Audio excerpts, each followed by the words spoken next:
আসসালামু আলাইকুম রহমতুল্লাহি ওবরাকাতু। আশা করি আপনারা সবাই ভালো আছেন। আলহামদুলিল্লাহ, আপনাদের দোয়া এবং আল্লাহর বিশেষ রহমতে আমি আলহামদুলিল্লাহ ভালো আছি।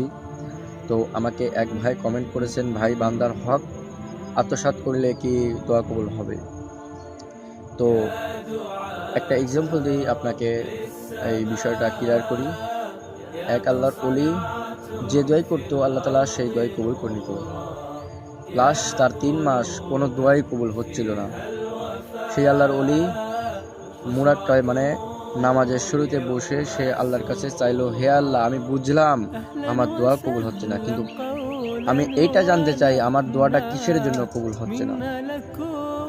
আল্লাহ রাব্বুল আলামিন তাকে কিছু এক্সাম্পল দিয়ে এবং কিছু একটা মাধ্যমে তাকে জানিয়ে দিল, হে আমার বান্দা, তুমি যে লাস্ট 3 মাস আগে মদিনাতে উমরা করে আসার সময় এক ব্যক্তি থেকে তুমি 2 কেজি খেজুর কিনেছিলে। সেই 2 কেজি খেজুরের ভিতর থেকে তুমি 2টা ডালা থেকে 2টা খেজুর আত্মসাৎ করেছিল ওই ব্যক্তি। এই জন্য তোমার দোয়া 3 মাস কবুল করা হচ্ছে না। সেই আল্লাহর ওলি খুবই চিন্তিত। সেই আল্লাহর ওলি ডিসিশন নিল সেই মদিনায় যাবে। মদিনা যাওয়ার পর সেই লোককে 2টা খেজুরের দাম দিয়ে আসবে।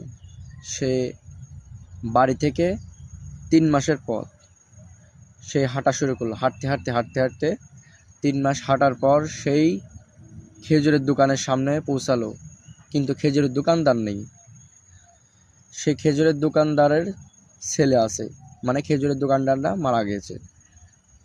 তে ওই ব্যক্তি খেজুরের দোকানদারের ছেলের কাছে গেল এবং বলল, তোমার বাবার থেকে আমি 6 মাস আগে খেজুর কিনছিলাম, আমি না বলে 2টা ডালার থেকে 2টা খেজুর আত্মসাৎ করেছিলাম।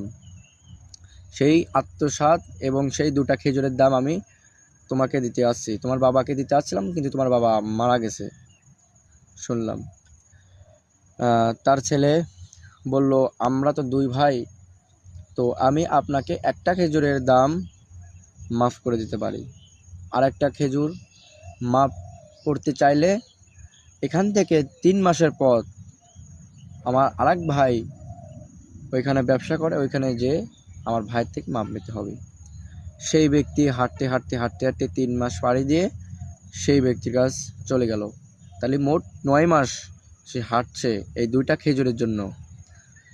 সে ওই লোকটার কাছে পৌঁছানোর পর ওই লোক বলল, মানে যে হাঁটি গেছে সে